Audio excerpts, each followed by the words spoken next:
my friends, welcome back to the Branscome YouTube channel. Today I'm going to do a little educational tutorial video for you. So recently, me and the boys in my band, we've been doing a little bit of experimental recording here at my house, where typically what we do is we'll just go into the studio with our producer and we'll just lay down, everything, guitars, drums, vocals with him. But we're doing it up a little differently this time. We're gonna record guitars here at my house, and then we're going to send the guitar tracks to our producer to have him mix the guitars. But that way he doesn't have to record. We don't have to record the guitars at his place. We record them here and just send the guitars to him for mixing, and we do drums and vocals with him, just to maybe cut down costs a little bit, and we won't have to use up so much time in his studio. We can kind of do things more at our own pace here. But so I don't know if any of you have seen my band recently released a version of The Devil Went Down to Georgia. Is by Nature of Rebel Minds, us. With that, we just recorded straight from an amp at my house, and then sent the guitar tracks to our producer for him to mix. But this go around, what we're doing now is we're recording our regular tones through my Helix, my HX Stomp, but we're also recording the dry tone too, and we're going to send our dry tones to our producer and have him reamp them with amps that he's got in his studio, or his his Axe effects, or whatever it is that he's using in his studio. So today I'm going to show you how you can do that at home if you are interested in recording dry tones to have them reamped at some point later in time. So first things first is I should tell you that in this video we're going to go over recording two tracks simultaneously, one track being the regular tone and then another track just being the dry. But if all you wanted to do was simply just record dry without any other tones, you can do that too. So we're gonna choose empty project, okay, and we're going to come to this one, record using a microphone or line input. So we're going to choose that one. Make sure your input here matches up with whatever interface you're using. So I'm using the Sonic Port VX. Okay. So if all you want to do is record dry, then choosing this, obviously you got to plug your guitar in to the interface, and make sure down here on input it's got the interface chosen that you want to use. And if you want to be able to hear yourself while you're recording, you want to click that little icon too, that monitoring icon. Okay, so you should already be ready to go. So what we're going to do is we're going to record just a straight dry tone. Okay, so here we go.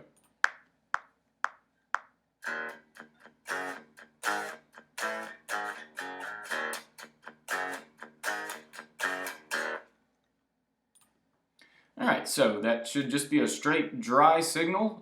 So let's go ahead and play it back and make sure that that is indeed what it is.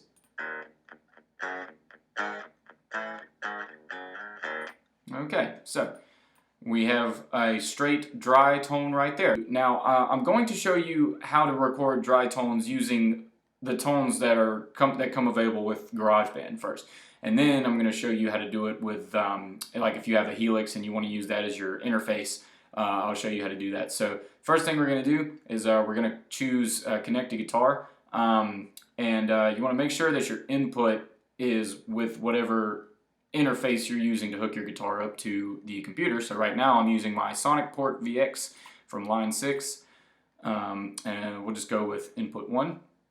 And note too, this is how I know how to do it. Maybe some other guys have different ways of doing it, but I find that this way is fairly simple. So we're gonna hit create. Okay, so we've got a guitar track lined up here. I'm just gonna use, to get the distinct differences between the regular tone and a dry tone, I'm gonna get a distorted tone here. Okay, so let's make sure that we got everything on. Okay, so that's on and working. So if we wanted to just record straight up, we could just do that and use that tone. But what we're going to do is we're going to create another track for the dry signal. Okay, so now what we're going to do, we're going to go to new track, and we're going to go to this one. We're going to record using a microphone or line input. We're going to choose that one. Okay, so now we have these two tracks. We got this and this. Okay, so now what you're going to want to do, you're going to want to connect these two. You're going to want to pair them together so that way they record at the same time. So, and keep in mind too, I chose this one because this isn't a tone or like an amp sim or anything. This track is just a line input. So what we're going to do is we're going to go to track, and we're going to go to configure track header. Okay, and what you're going to want to do, you're going to want to click this little button here that says record enable. All right, so now we've got it to where this and this are present, these two little record buttons. I'm going to click this one, and I'm going to click this one. And so when you do this, you have to come down to input, and depending on what interface you're using, it can kind of differ for different interfaces. But with this, I have to come down to 2 Sonic port VX. There's 1 and 2, and I have to go to 2, so that way these both will be lighting up at the same time, and that means that you're ready to record both of these tracks simultaneously. Okay, so now what we're going to do is we're going to record something, and so what should happen is the waves on this are going to show up, and then the waves in this are going to show up at the same time, but this track is going to be a dry signal, and this one's going to be the regular. So if I were to record something and then playback, mute this, and only play this, we should only have the dry tone coming out of that. So let's record and see what happens.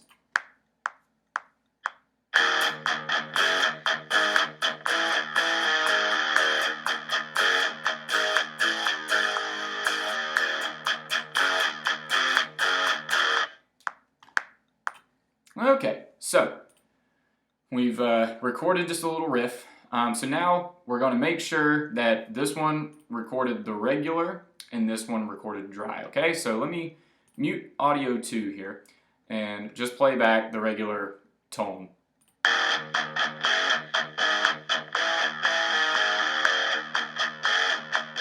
Okay, so that one recorded regular. Now let me mute that one and play back audio 2, make sure that that's dry.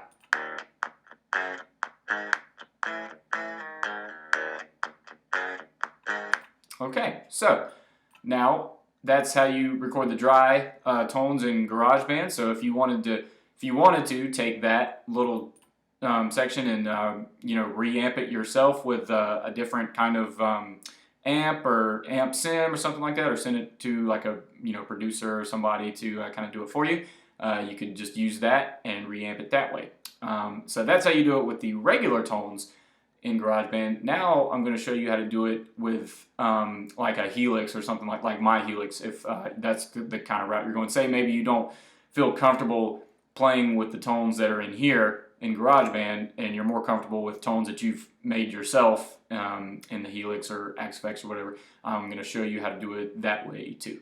Alright, so now we're going to get into the using a different interface, like if you're using a Line 6 product like a Helix or the Axe-Fx or something like that, and you want to record the regular tone with the dry tone that way. So that's what I'm going to show you now. So with this one, we're not going to worry about any of this. We're just going to use the record using a microphone and line input. Okay, so we got one. You're going to want to go on ahead and just get another track in there too. So 2 tracks. Okay, so like the first go round, you're going to want to go to enable record. Okay, all right, so I want to turn this on. Okay, and also too, you're going to want to make sure, sometimes GarageBand can be a little funny.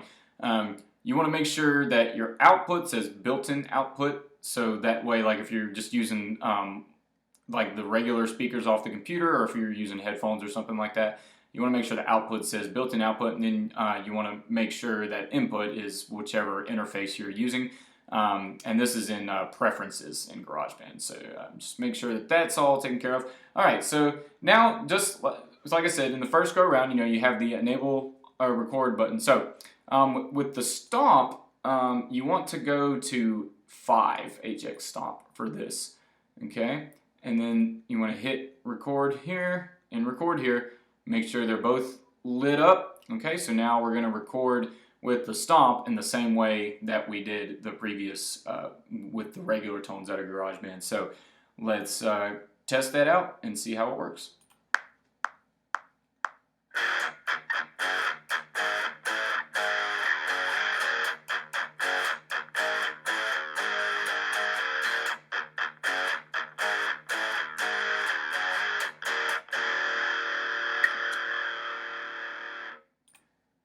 Okay, so that was with just with a preset that I've made on my Helix. What we're gonna do, we're gonna listen back, make sure they are correct. This one appears to be the dry because the waves are a little smaller, so we'll play that back.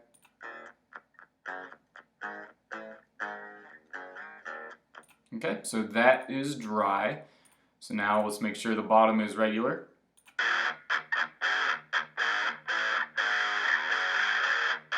Okay, so basically, you know, the purpose is to so just for some reason, say you recorded that, you know, say your preset in your Helix like sounds good either through an external cabinet or something, or like through a PA system or something like that. But for whatever reason, it's just not sounding as good like going into a computer. Then you have the advantage of recording both of these simultaneously is you can take that dry tone and reamp it to something that you do like, but also you don't lose any dynamics. That's the advantage of recording not just a dry signal. I'm sure most guitar players wouldn't want to do that because you lose, you know, you don't have like the dynamics or like the sustain or that you would if you had, you know, gain or distortion, or, you know, even if it's just a clean tone, you know, you lose those little dynamics. So there's an advantage to recording this way.